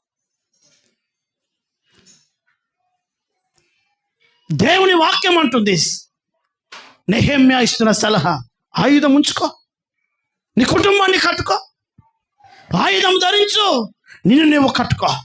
ఆయుధం లేకుంటే ఏం కడతావు? శత్రువు కూల్చాలని చూస్తున్నాడు, శత్రువు సేవను పాడు చేయాలని చూస్తున్నాడు. మనం ఆయుధములు ధరించుకున్న సంఘంగా ఉండాలి. హల్లెలూయా. దేవుని వాక్యం అంటుంది ప్రార్థన అనేది ఒక ఆయుధం. అందుకే దేవుని దైవజనుడైన పౌలు అంటాడు, మా ఆయుధాలు శరీర సంబంధమైనవి కావు, ఆత్మ సంబంధమైన ఆయుధాలు. బాగా వినండి, నేను ఉదయకాలం మీకు చెప్పాను, 21 రోజులు ఉపవాసం చేస్తున్న దానియేలు జవాబు తీసుకోవడానికి. దానియేలు పుస్తకం చదువుతారు ఒకసారి మాట, 4:20 దానియేలు పుస్తకం 10వ అధ్యాయం, దానియేలు గ్రంథం 10వ అధ్యాయం 11వ వాక్యం నుంచి, దానియేలు నీవు బహు ప్రియుడవు కనుక నేను నీ యొద్దకు పంపబడి తిని, నీవు లేచి నిలువబడి నేను నీతో చెప్పు ఈ మాటలు తెలుసుకొనుమనెను. అతడు ఈ మాటలు నాతో చెప్పగా నేను వణుకుచూ నిలబడి తిని, అప్పుడు అతడు, దానియేలు భయపడకుము, నీవు తెలుసుకొనవలెనని నీ మనస్సును అప్పగించి దేవుని ఎదుట నిన్ను తగ్గించుకొనిన, ఇదిగో 21 దినాల తర్వాత జవాబు కాదు, ప్రారంభం రోజే, ఆ మొదటి దినము మొదలుకొని నీవు చేసిన ప్రార్థనలు వినబడినవి కనుక నీ మాటను బట్టి నేను వచ్చి తిని, పారసీకుల రాజ్య అధిపతి 21 దినములు. గాబ్రియేలు దూత, గాబ్రియేలు దేవదూత చెప్తుంది దానియేలుతో, పారసీక రాజ్యం. ఇతడు ఏ రాజ్యంలో ఉన్నాడు చెప్పండి, ఇక్కడ ఏ రాజ్యంలో ఉన్నాడు? ఈరోజు మనం భారతదేశంలో ఉన్నాము కదా, ఆసిఫాబాద్ జిల్లాలో ఉన్నాం కదా. గాబ్రియేలు దేవదూత మాట్లాడుతుంది, పారసీక రాజ్య అధిపతి నన్ను 21 దినములు నన్ను ఎదిరించెను. ఇంకా పారసీకుల రాజు నేను నిలుచుచుండగా ప్రధాన అధిపతులలో మిఖాయేలను ఒకడు నాకు సహాయము చేయవచ్చెను. ఈ దర్శనపు సంగతి ఇంకా జరగదు. హల్లెలూయా. చదమ సంతోషంగా హల్లెలూయా. పారసీక రాజ్యంలో దానియేలు జీవిస్తున్న దినాల్లో అతడు భవిష్యత్తు కాలాన్ని గురించి ఉపవాసం ఉండి ప్రార్థిస్తున్నాడు. మొదటి రోజు ప్రారంభించాడు ఉపవాసం. దేవుడు గాబ్రియేలును పంపించాడు, ఇదిగో వెళ్ళు, నా సేవకుడైన దానియేలు ప్రార్థిస్తున్నాడు, అతడు ఏ ఏ ప్రార్థన విన్నపాలు చేస్తున్నాడో ప్రతిదానికి జవాబు పంపు, చెప్పిరాపో అని వెళ్ళాడు. ఆ మహిమ కలిగిన రాజ్యంలో నుంచి వస్తున్న ఆ గాబ్రియేలును మధ్యాకాశంలో ఆ దేశాన్ని పరిపాలిస్తున్నటువంటి అంధకార సామ్రాజ్యం, పారసీకుల రాజు అధిపతి దానియేలు కాలంలో రాజులు వేరు, కానీ గాబ్రియేలును అడ్డగిస్తున్న అధికారి వేరు. వాడే బైబిల్ చెప్తుంది, ఆకాశ మండలములో ఉన్న దురాత్మల సమూహం. దేవుని వాక్యం, దేవుని జవాబు రాకుండా, ఉపవాసానికి జవాబు రాకుండా వాడు గాబ్రియేలు దూతను అడ్డగిస్తున్నాడు. ఆలోచించ, గాబ్రియేలు దూత వాని మీద జయం పొందలేక 21 రోజులు పోరాడుతూ ఉంటే ఆ స్థితి చూసినటువంటి దేవుడు మిఖాయేలును పంపితే మిఖాయేలు వచ్చి ఆ యొక్క అపవాదితో యుద్ధం చేసి గాబ్రియేలుకు మార్గం సుగమం చేస్తే ఆ గాబ్రియేలు దేవదూత వచ్చి దానియేలుతో అంటుంది, దానియేలు, నేను ప్రారంభంగా నీ దగ్గరికి జవాబు మోసుకొని వచ్చాను, కానీ నన్ను వాడు అడ్డగించాడు. హల్లెలూయా, చెప్పాలి గట్టిగా హల్లెలూయా. నీ ప్రార్థన, నా ప్రార్థన, మన ఉద్దేశాలు, మన ఆలోచనలు, మన కుటుంబ స్థితిగతులను, మనం చేస్తున్న ప్రార్థనలు ప్రభు యొద్దకు వెళ్ళి జవాబు తీసుకొని రాకుండా అడ్డగించుకునే అవకాశాలు ఉన్నాయి కనుక వాడిని ఎదిరించుటకు, అందుకే అంటున్నాడు దైవజనుడు, ఆపద్దినమున మీ శత్రువైన అపవాదిని ఎదిరించుటకు తగిన సామర్థ్యము కలవారు అగునట్లు. అలా కావాలి. సంఘంలో ఒక వ్యక్తి మీద, సంఘంలో సేవకుడి మీద, సంఘంలో తోటి విశ్వాసం మీద అరుపులు కేకలు మొహం మార్చుకుని కాదు. నీకు దమ్ము ధైర్యము ఉంటే వానితో గెలిచి చూడాలి. హల్లెలూయా. ఎవరిని గెలవాలి? నీ కుటుంబాన్ని పాడు చేస్తున్నాడే, మీ ఆయనకు రక్షణ లేకుండా చేస్తున్నాడే, నీ కుటుంబ ఆర్థిక స్థితిగతులు సరిగ్గా లేక చేస్తున్నాడే, ఎంత కష్టపడ్డా నీ కష్టార్జితను దోచుకుంటున్నాడే, లేదా పౌరుషం నీకు మోకరించి రాత్రులు పగలు మోకరించి ప్రభు సముఖంలో నిలబడి వాటితో వైరాగ్యంగా ప్రార్థన చేయి. యాకోబు ప్రార్థిస్తున్నాడు, దేవుడు అన్నాడు, నువ్వు మనుషులతోను దేవునితోను పోరాడి గెలిచావు. నీ ప్రార్థన పోరాటంగా ఉండాలి. ఎలా ఉండాలి చెప్పండి, ఎలా ఉండాలి? పోరాటం. దేంతో? నీ కుటుంబములు పీడిస్తున్న సమస్యతో. ఏ సమస్య అయితే నీకుందో అదే నీకు శత్రువు. దాంతో నువ్వు పోరాడాలి. పోరాడి ఒకరోజు దేవుని మహిమ యాకోబు దగ్గరికి, రేవు దగ్గరికి వచ్చి అతని జీవిత దినములను మార్చివేసినట్టుగా నీవు సంఘములో మార్పు నొందిన విశ్వాసిగా, మార్చుకున్న కుటుంబంగా, నీ కుటుంబ స్థితిగతులతో పోరాడి జయం పొందుకున్న విశ్వాసిగా, ఆయుధములు ధరించుకొని పోరాడే విశ్వాస బిడలముగా మనం మారాలి. హల్లెలూయా, సవాలు గట్టిగా హల్లెలూయా. నీ కుటుంబం అంతా దోచుకుంటుంటే, నీ ఆయుధాలన్నీ దోచుకుంటుంటే ఏం సడిసప్పు లేకుండా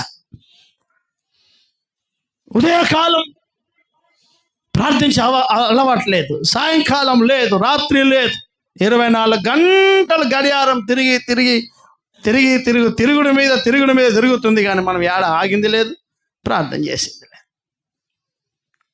దేవుని వాక్యం అంటుంది, ఆయుధాలు ధరించుకున్న దానియేలును చూసి శత్రువు ఫెయిల్ అయిపోయాడు.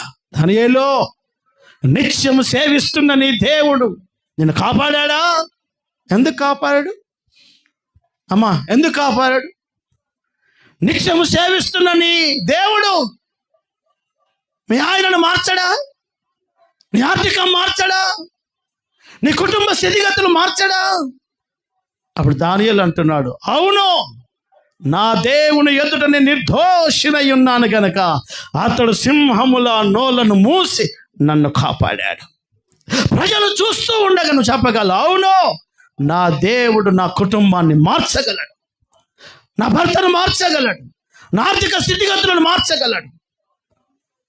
ఉసోరమంటూ చర్చికి వచ్చేటప్పుడు కూడా కాస్త బాడీ లాంగ్వేజ్లో యాక్టివే ఉండదు. ఇప్పుడే ఒరిస్సా నుంచి వరద బాధితులు అందరూ పోయి పొండి అని అంటే దబాదబా ముళ్ళలు చదువుకొని ఉసూరుమంటూ 4 స్టేషన్లలో తిరిగి వచ్చినట్లుగా పోయేటప్పుడు మాత్రం ఇక్కడ ప్రార్థన చేసి కన్ను మూసేటప్పుడు జంప్ కథ. అప్పుడు ఏ రివైటల్ టాబ్లెట్ తింటామో, మరి బూస్ట్ జేబులో పెట్టుకొని వస్తామో తెలియదు. దేవుని సన్నిధిలో బైబుల్ అంటుంది, దేవుని బిడ్డలారా, పరిశుద్ధుల జీవన విధానాలు చూడండి. షడ్రక్, మేషక్, అబద్దెగోల, అగ్ని బలమును చల్లార్చగలిగిన విశ్వాసం, సర్వశక్తి కలిగిన దేవుని సామర్థ్యం ఆ అన్య దేశముల మధ్యలో రుజువు చేశారు. షడ్రక్, మేషక్, అబద్దెగో, మర్యాదగా చెప్తున్నాను, మరొకసారి అవకాశం ఇస్తున్నాను, నేను చెప్పింది చేయండి అని అంటే నీ మాట విని మళ్ళీ ఒక సెకండ్ ఒపీనియన్ తీసుకునే అవసరం మాకేం లేదు.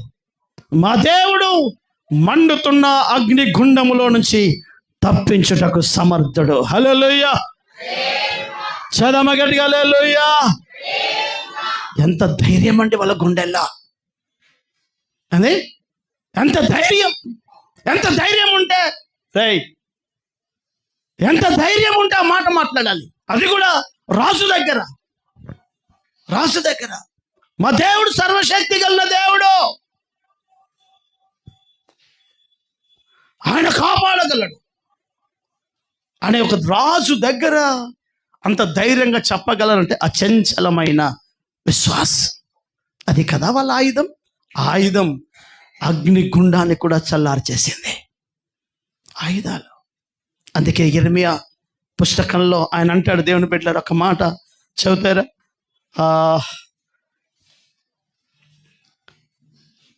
యిర్మీయా పుస్తకం 51వ అధ్యాయం 20వ వాక్యం. యిర్మీయా గ్రంథం 51:20వ వాక్యం. నీవు నాకు గండ్రగొడ్డలి వంటి వాడవు. అట్టుంది మాట. నీవు నాకు గండ్రగొడ్డలి వంటి వాడవు. నీవు నా చేతిలో ఎలాంటి వాడవో తెలుసా? ఒక యుద్ధానికి నేను వాడే ఆయుధము వంటి వాడవు నీవు. హల్లెలూయా. ఈ నిస్సి చర్చ్ అనేది ఈ ఆసిఫాబాద్ జిల్లాలో నా దేవుడైన యెహోవా చేసే యుద్ధములో మనం ఒక ఆయుధం. హల్లెలూయా. చదాలి గట్టిగా హల్లెలూయా. హల్లెలూయా. ఎంత పెద్ద మ్రానునైనా ఒక గొడ్డలి, పదునైన గొడ్డలి ఏ విధంగా తెగ నరుకుతాదో దేవుని వాక్యం అంటుంది, సంగమా నీవు నా చేతిలో ఒక గొడ్డలి వలె, ఒక ఆయుధం వలె మారాలి. పదను పెట్టబడిన ఒక ఆయుధముగా నువ్వు మారితే నేను నిన్ను వాడుకుంటాను. నీ ద్వారా ఘనమైన కార్యాలు చేస్తాను. నీ ద్వారా బలమైన పనులు చేస్తాను. దేవుని వాక్యం అంటుంది, అనేక విశ్వాసుల యొక్క ప్రార్థన అనే ఆయుధాన్ని ఇదిగో శత్రువులు మోసుకపై ఎత్తుకపై దాచిపెట్టిన సౌలు ఆయుధాల వలె ఒకప్పుడు ప్రార్థన చేసేవారు. ఇప్పుడేం ప్రార్థన లేదు. వీళ్ళంతా వల్లకాట అయిపోతుంది. బిడ్డలు పాడవుతున్నారు, కొడుకులు పాడవుతున్నారు, భర్త తాగుబోతుగా మారాడు. వీళ్ళంతా అప్పుల పాలైపోతుంది. చలనమే లేదు, చలనమే లేదు. 7 గంటలకు ఫోన్ చేసినా హలో అప్పుడే పడినారు, అప్పుడే లేచి ఉంటారని పొద్దున 8 గంటలకు చేస్తే అన్న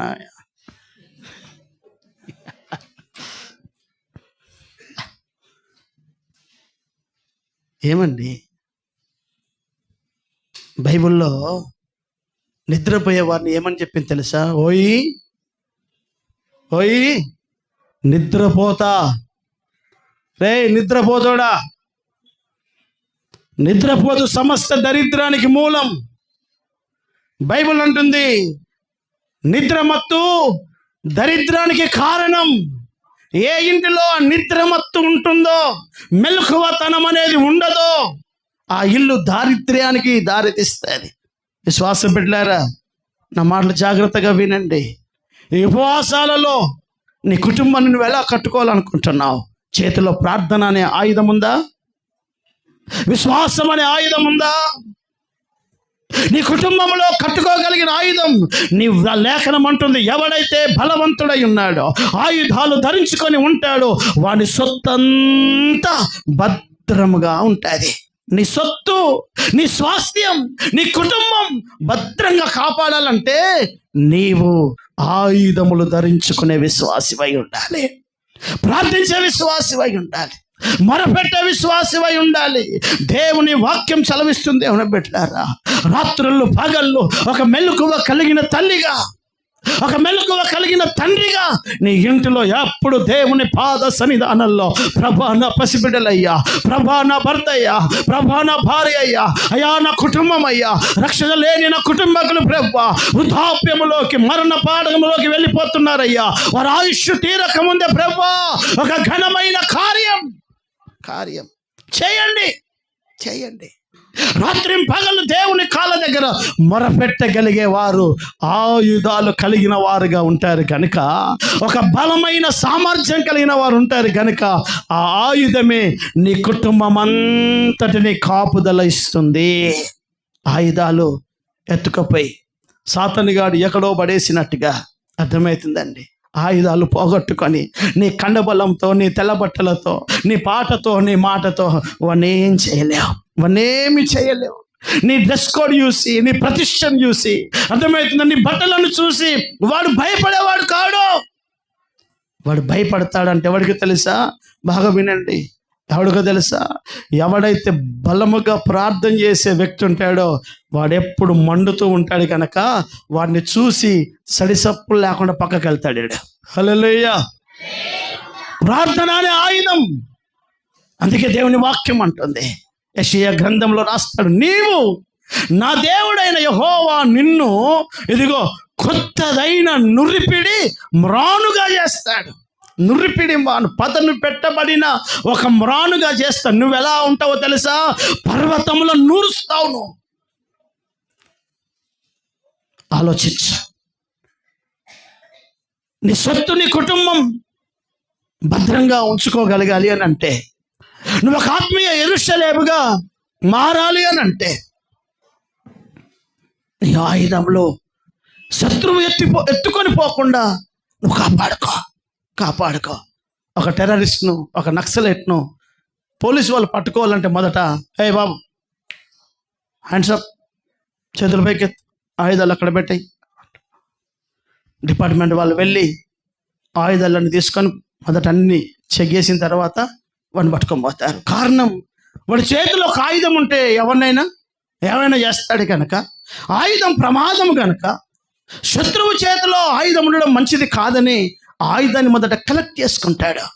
ఈరోజు 20 రోజులు అయిపోయాయి. అమ్మా, ప్రార్థన అనే ఆయుధం అసలు నీకుందా? నువ్వు ప్రార్థించే మనిషివేనా? ప్రార్థన అనేది పోరాటంతో కూడిన ప్రార్థన చేస్తున్నావా? నీ సమస్యతో నువ్వు పోరాడుతున్నావా? యాకోబుతో దేవుడు మాట్లాడినట్టుగా యాకోబు ప్రార్థన చేస్తున్నాడు, అయ్యా ఉదయం వరకు నా శత్రువు నన్ను చంపాలని చూస్తున్నవాడు, నా తోడ పుట్టినవాడు, నా అన్న 400 మందిని వెంబడేసుకుని వస్తున్నాడు, అతను నన్ను చంపుతాడయ్యా. నువ్వైతే నాకు ప్రమాణం చేశావు, నేను నిన్ను కాపాడుతాను, నువ్వు తండ్రి ఇంటికి వెళ్ళన్నావు, నా ముందు పెద్ద పోరాటం ఉంది. రాత్రి పగల్లో దేవుడు చెప్పాడు, దేవుడే చూసుకుంటాడు అని పడుకోలేదు ఆయన. దేవుడే చెప్పాడు పొమ్మని, ఆయన చూసుకుంటాడని పడుకోలేదు. మోకరించడే పేకు రేవు దగ్గర నక్కల శబ్దాలు, పశువుల అరుపులు, ఆ భయానకమైన అరణ్యములో ఇదిగో దేవుని పెట్టారా, ఆ భయంకరమైన అనానుకూలమైన భూమిలో మొకాటి మీద ఉండి యూదుల సిద్ధాంతం, యూదులు ప్రార్థన చేసే విధానం ఎలా ఉంటుందో తెలుసా? సాష్టాంగ నమస్కారం చేసి, అంటే సాష్టాంగ పడుకొని ప్రార్థన చేస్తారు వాళ్ళు. అలాగిన ప్రార్థన చేస్తూ ఏడుస్తున్నాడు. ఉదయం ఉదయం ఉదయం అర్థమవుతుందండి, రాత్రులు గడిచిపోయాయి. మీరు ఆలోచించండి, వెలుతురు లేని కాలం, అర్థమవుతుందండి, వెలుతురు లేని ఆ కాలములో ఎబ్బేకు రేవు దగ్గర అర్ధరాత్రి కాల సమయంలో నది ప్రవాహక ప్రాంతాలలో అనేకమైన క్రూర మృగాలు వచ్చి దాహాన్ని తీర్చుకునే అవకాశాలు ఉంటాయి, వేటాడే అవకాశాలు ఉంటాయి. కనుక ఆ పరివాహక ప్రాంతాల్లో ఈ దైవజనుడైన యాకోబు తన గుండెలో ఉన్న భారాన్ని పట్టుకొని, తన ముందున్న శత్రువు యొక్క సమస్యను, మరణానికి ఆమడ దూరంలో ఉన్న యాకోబు తన భార్యలను, తన కుటుంబాన్ని, తన పసిపిల్లలను దూరం చేసి దేవుని కాళ్ళ దగ్గర పోరాడుతున్నాడు. గంటలు గంటలు గంటలు గడిపిన తర్వాత ఇదిగో కొంత సమయానికి నా ప్రభు తన కళ్ళ ముందు నిలబడిపోయాడు. నిలబడిపోయిన తర్వాత, వచ్చావా ఇక చెప్పేసి నన్ను దీవించేసేయ్ అని అనకుండా ఆయనను పట్టుకొని పోరాడుతున్నాడు. నన్ను దీవించు, నా సమస్య నుంచి విడిపించు, నేను నమ్మాను అని చెప్పి ప్రార్థన చేస్తూ ఉంటే నా ప్రభు అంటాడు, తెల్లవారుతుంది నన్ను విడిచిపెట్టు అంటే, రాత్రి ప్రారంభించిన ప్రార్థన వేకువన తెల్లారుతుంది, కానీ ఈ మనిషి ప్రార్థన ఆపలేదు. మనకు 100 లిస్టులు ఉన్నాయి, 100 అంశాలు ఉన్నాయి, 40 పాటలు ఉన్నాయి, ఇంకా 12 దాటుతనే లేదు. పాట పాడారా, డ్రమ్ము కొట్టారా? యాకోబు ఎమ్మడే మన క్వైర్ టీం ఉందా? యాకోబుకు పాస్టరమ్మ గారు మధ్యలో ఏమైనా టీ బ్రేకులు ఇచ్చారా? టీ దాగి వచ్చారా? ఆలోచించు. పరిశుద్ధ గ్రంథం లేని కాలం, సంఘమే లేని కాలం, తనతో పాటు మరొక విశ్వాసే లేని కాలంలో ఒంటరిగా గుండెలో నిండా భారం ఉంటే నీ ప్రార్థన కూడా అలాగే ఉంటుంది. చేతగాని మాటలు మాట్లాడుకుంటూ సమయం వెళ్ళదీసే విశ్వాసిగా దయచేసి ఉండకు. దేవుని కాళ్ళ దగ్గర మొరపెడుతున్నాడయ్యా, నా కుటుంబం అయ్యా, పసిపిల్లలయ్యా, ఇదిగో ఏషా వస్తున్నాడు, అతడు చంపుతాడేమో అయ్యా, నేను వెళ్తున్నప్పుడే తన మనసులో ఇతను చంపుదామని నిర్ణయం చేశాడయ్యా, నువ్వేమో నాకు వాగ్దానం చేశాను అంటున్నావు. నేను ఒంటరిగా యోర్దాను నదిని దాటానయ్యా, ఇప్పుడు నాకు విస్తారమైన పసిపిల్లలను, నా భార్యలు, నా కుటుంబాలు ఉన్నాయ్యా, నాకేమన్నైతే పరిస్థితులు భయంకరంగా ఉంటాయి అని దేవుని కాళ్ళ దగ్గర మొరపెడుతుంటే ప్రభు అంటున్నాడు, శబాష్, నీ ప్రార్థన నేను ఆలకించను అనలే. అతని ప్రార్థన చూసి దేవుడు అంటాడు, యాకోబా, నువ్వు మామూలుడివి కాదయ్యా, నువ్వు మనుషులతోనూ దేవునితోనూ పోరాడావు. ప్రార్థన ఎలా ఉండాలో తెలుసండి? నీ ఇంటి సమస్యతో నువ్వు పోరాడి గెలవాలి. ఆమెన్. చదమా ఆమెన్. ఏ అంశమైతే నువ్వు ఎత్తి పెడుతున్నావో, రక్షణ లేని మీ ఆయన, ఒకవేళ రక్షణ లేకుండానే కనుక వాడు పోయాడు అనుకో, నువ్వు పోరాడావా? పోరాడినట్టేనా? పోరాటమే లేదు కనుకనే పోయాడాడు. నీ పోరాటం యాకోబు వలె ఉంటే, నా దేవుడు అంటున్నాడు, నువ్వు మనుషులతోను దేవునితోను పోరాడి గెలిచావు గనక ఇక నీ పేరు యాకోబు కాదు, ఇశ్రాయేలు. ఆశీర్వాదానికి కారకుడవు, నేను నిన్ను ఆశీర్వదిస్తున్నాను. ఎవడి ప్రార్థనను దేవుడు దీవెనకరంగా మారుస్తాడో తెలుసండి? పోరాటంతో కూడిన ప్రార్థన. ప్రభా నాకు కావాలయ్యా, ప్రభా నాకు పట్టణం కావాలయ్యా, ప్రభా నాకు ప్రాంతం కావాలయ్యా, ప్రభా నా కుటుంబం కావాలయ్యా, ప్రభా నా స్థితిగతులు మారాలయ్యా, మా ఆయన మారాలయ్యా, నా తల్లిదండ్రులు మారాలయ్యా, నా ఆర్థిక స్థితిగతులు మారాలయ్యా అని పోరాటంతో వైరాగ్యంతో దేవుని కాళ్ళ దగ్గర ఆయుధము వలె, ఒక గొడ్డలి వలె, ఒక యుద్ధాయుధము వలె, ఇదిగో దేవుని లేఖనం అంటుంది, ఒక మండుతున్న కొలిమిలో నుండి తీసిన కొరివి వలె నీవు నేను మారి ఆ ఆయుధము ధరించుకొని నీవు నీ కుటుంబాన్ని కడుతూ పోతే అది కట్టబడుతుంది. ఆయుధమే లేకుండా, ఆయుధము ధరించిన అనుభవాలే నీవు లేకుండా నీ కుటుంబం బాగుండాలి, నీ ఇల్లంతా క్షేమంగా ఉండాలి, నీ భార్య నీ పిల్లలు ఆశీర్వాదకరంగా ఉండాలి, నా బిడ్డలు మారాలి, నా కుటుంబం మారాలి, నా భార్య మారాలి. నోటి మాటతో మారిపోతే ఆయన వచ్చి భయానకమైన మరణం, మండు టెండలో మధ్యాకాశములో భూమికి ఆకాశానికి మధ్యలో వ్రేలాడే శిలువ మరణం. ఎందుకు? ఒక జనాన్ని కనడానికి ఒకరోజు ప్రయాసం సరిపోదు, ఒకరోజు కన్నీళ్లు సరిపోవు. ఒక పిండం ఒక పరిపూర్ణమైన కుమారుడిగా మారడానికి 9 నెలలు మోయగలిగితే, పురిటి నొప్పులు భరిస్తే, ఒక్క మగబిడ్డను ఒక ఆడబిడ్డను కల్లార చూడగలిగితే, నీ కుటుంబాన్ని, నీ బంధువులను, నీ స్నేహితులను, నీ పట్టణాన్ని దేవుని దగ్గర పట్టుకోవడానికి ప్రసవ వేదనలు 9 నెలలు కాదు, ఒక్కొక్క బిడ్డ ఎంబడ నెలలు ప్రసవ వేదన పడే సంఘంగా ఉండాలి. హల్లెలూయా. చదమ సంతోషంగా హల్లెలూయా, హల్లెలూయా. అందుకని దేవుని వాక్యం దైవజనుడైన అపోస్తులైనటువంటి పేతురు సంఘానికి రాస్తుంటాడు. పేతురు రాసిన పుస్తకం, 1 పేతురు పుస్తకం 4వ అధ్యాయం 1 వాక్యం ఒకసారి చదువుదాం. 1 పేతురు పుస్తకం 4వ అధ్యాయం 1 వాక్యం. క్రీస్తు శరీరమందు శ్రమ పడెను కనుక, సంగమా, ఈ శరీరములో ఉన్న ఈ కాలములో మీరును అలాంటి శ్రమ పడగలిగే మనస్సును ఆయుధముగా ధరించుకోవాలి. హల్లెలూయా. ఏంటి ఆయుధం ఇది? ఏ ఆయుధం ఇది? కష్టపడే ఆయుధం, ప్రయాసపడే ఆయుధం, దేవుని పనిలో ప్రయాసపడే ఆయుధం, నీ కుటుంబ రక్షణలో ప్రయాసపడే ఆయుధం, దేవునిలో పోరాడే ఆయుధం. బైబిల్ అంటుంది, కష్టపడు. నీ కష్టమే నీకొక ఆయుధం, నీ కష్టమే నీకొక ఆయుధం. ఒక AK-47, ఒక కత్తి, ఒక ఖడ్గం ఒక మనిషికి ఆయుధంగా ఎలా భూమి మీద మారుతుందో, దేవుని బిడ్డలమైన మనకు ఆయుధం ప్రార్థన అనే ఆయుధం, విశ్వాసం అనే ఆయుధం. అక్కడ అంటున్నాడు, నీ ప్రయాసమే నీకొక ఆయుధము. హల్లెలూయా. ప్రయాసపడడం చేత కాదా అమ్మా? ప్రయాసపడడం చేత కాదా? కష్టపడడం నీతో కాదా? అందుకనే నాకు సంఘం తక్కువ ఫోన్లు ఎక్కువ ఉంటాయి. ఎందుకంటే మీరు ప్రార్థన చేసుకోరు, మీరు బాగుపడరు. నీకు సొంతగా ప్రార్థన చేసే అవకాశం, అనుభవాలు లేవు. దగ్గిన ఫోన్ వస్తుంది నాకు, చీముడి గారిన ఫోన్ వస్తుంది. ఎందుకు? నీకు ఆయుధం ఉంటే కదా.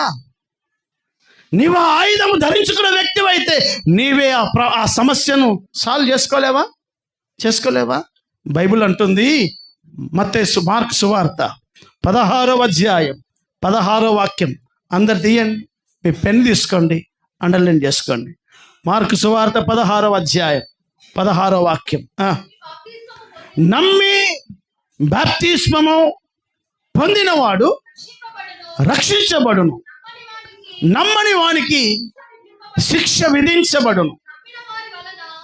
నమ్మి బాప్తిస్మం పొందిన వారి వలన, అయ్యగారితో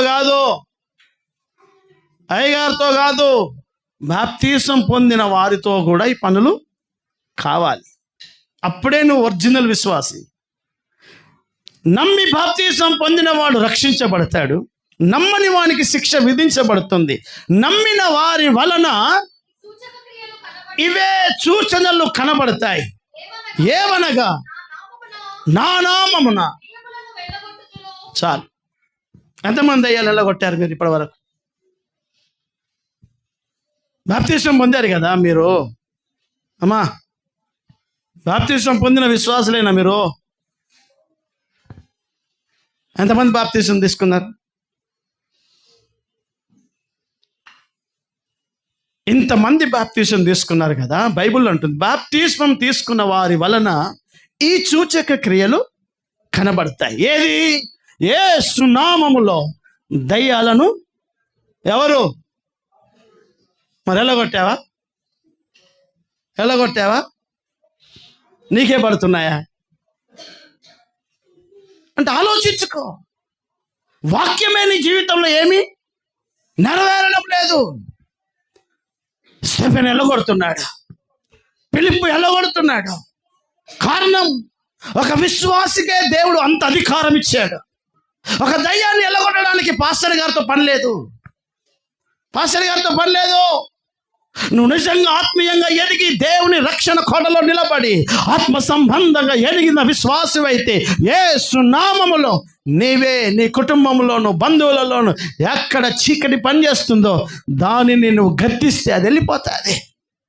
ఈరోజు పరిస్థితి అంతా విచిత్రమైన సేవా కార్యాలు మీరు ఆన్లైన్లో చూస్తారు. ఇక్కడ అమ్మగారు, లెఫ్ట్కు అమ్మగారు, రైట్కు అయ్యగారు కూర్చొని ముంగట లైవ్. అమ్మ చెప్పండి. ఏం పేరమ్మా? ఏం పేరు? అయ్యా నా పేరు అబ్రాహం అయ్యా. చెప్పండి బ్రదర్, ప్రైజ్ లార్డ్. చెప్పండి అయ్యా. ఏం లేదయ్యా, గడిచిన దినం నుంచి మా సంటోడు బాగా ఎడుతున్నాడయ్యా, కాసేపు ప్రార్థన చేయండి. యేసునామమున in the name of the Jesus. వీడికి సంఘం లేదా? వీడికి లైగర్ లేడా? అసలు వీడికి ప్రార్థన చేసుకోవచ్చు కదా. లైవ్ దేనికి? నా చిన్నతనంలో డాక్టర్ సమరం గారికి ఉత్తరం రాసేవారు. అప్పుడు మరుసటి పత్రికలో ఉత్తరానికి జవాబు వచ్చా, అయ్యా నాకు ఆరోగ్యం బాగుంటలేదు అని నేను ఉత్తరం రాస్తే ఆయన మరుసటి నెల పత్రికలో జవాబు రాసేవాడు. ఇప్పుడంతా ఈ లైవ్లో పాల్గొన్నాడు ఎవడు అన్నజనుడు ఉన్నాడు. దానికి ఒక సిట్టింగు, దానికి ప్రవక్తలు కూర్చున్నారు. ఇక్కడ ఆలోచించు, బైబిల్ ఏం చెప్తుంది? సంగమా, బాప్తిస్మం తీసుకున్న నీవే దురాత్మలను ఎదిరించగలిగే సామర్థ్యంలోకి నీవే రావాలి. హల్లెలూయా. నీవు మీ గ్రామాల్లో దయ్యాలను ఎల్లగొట్టి విశ్వాసం తీసుకొని రావాలి. అట్లుండాలి. దయ్యాలను ఎల్లగొట్టి మీ ఊర్లో ప్రజలకు, దురాత్మలతో పీడించబడుతున్న వారికి ప్రార్థన చేసి స్వస్థతలు అందించి రండి దేవుని మందిరానికి రండి అని తీసుకురాగలిగాలి. 24 గంటలు మీ ఇళ్ళలో వెస్టింగే జీవితం ముడిసిపోతుంది.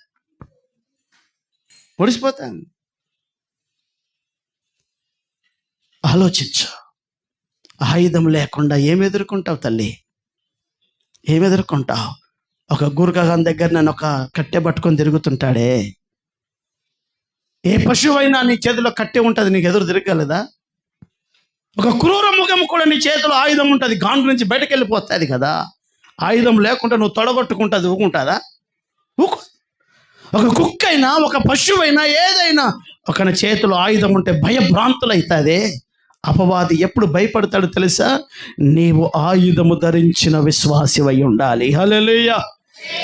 చెప్పాలి గట్టిగా హల్లెలూయా. ఆయుధం ప్రార్థన అనే ఆయుధం నీ గుండెల్లో నిండిపోవాలి. నీ చేతులు ఎప్పుడు ప్రార్థన ఆత్మతో నింపబడిన విశ్వాసివై ఉండాలి. ప్రార్థన జీవితం చేసే యవన బిడ్డగా, యవనస్తురాలిగా నీ ఇంటిలో గంటలు గంటలు గంటలు ఒక బలమైన ప్రార్థన ధూపం నీవు నీ కుటుంబాన్ని అలాగూ కట్టుకోవాలి. ఆ అనుభవాలతో వెళ్ళాలి. పిల్లలకు లేదు, తల్లిదండ్రులకు లేదు. విశ్వాసులారా, ఆయుధాలు శత్రువు మోసుకొని పోతున్నాడు. బొమ్మల గూళ్ళలో పెట్టారట సౌలు ఆయుధాలు. ఏమయ్యా రాజా, అభిషేకించిన కత్తి, అభిషేకించిన విల్లు, అభిషేకించిన ఈటె ఈ అడిగి పోయి పెట్టారయ్యా బాబు. నువ్వు ప్రార్థన చేస్తే అద్భుతాలు జరుగుతాయి. నువ్వు ప్రార్థన చేస్తే నీ గ్రామం మారుతుంది. నువ్వు ప్రార్థన చేస్తే ఆశ్చర్యమైన కార్యాలు జరుగుతాయి. కానీ ప్రార్థన అనే ఆయుధాన్ని శత్రువు ఎత్తుకొని వాడు జేబులో పెట్టేసుకున్నాడు. ప్రార్థన లేదా. 24 గంటలు మత్తు, నిద్ర, ఎన్నో పోరాటాలు, ఎన్నో సమస్యలు, నీ కళ్ళ ముందు కుటుంబం పతనమవుతున్నా ఇర్మియా రాసినట్టుగా అయ్యో ఘోర భయం నా గుండెల్లో ఉంది. ఎందుకు? సియోనులో అద్భుతం జరగడం లేదు. గుగ్గిలం లేదా? లేదు. ఆలోచించు. ఈ ఉపవాసాలు ముగిస్తున్నావు. ఈ ఉపవాసాలు 21 రోజులు రేపు ముగిస్తాం. ఎన్ని గంటలు నువ్వు ప్రార్థన చేశావు? ఎన్ని గంటలు తరబడి ప్రభు కాళ్ళ దగ్గర పడ్డావు? ఆలోచించుకో. నెహెమ్యా చెప్తున్నాడు, శత్రువు మీరు నువ్వు కట్టే మందిరాన్ని కూల్చే ప్రమాదం ఉంది కనుక సంగమా, ఒక చేతిలో ఆయుధం, మరొక చేతితో పని. నువ్వు ఒక చేతిలో ఆయుధం కట్టుకో. ఒక ఆయుధం ధరించుకున్న వ్యక్తిగా ప్రార్థన చేసుకుంటూ, విశ్వాస అనుభవాలలో ఉంటూ, దేవుని సన్నిధానంలో ప్రయాసపడడం ఒక ఆయుధంగా మలుచుకొని దేవునిలో నీ కుటుంబాన్ని కట్టుకునే పనిలో ఉండు. ప్రభువు నిన్ను నడిపిస్తాడు. దేవుడు అలాగూ చేయును కాక. ఆమేన్. దయచేసి మోకరించండి.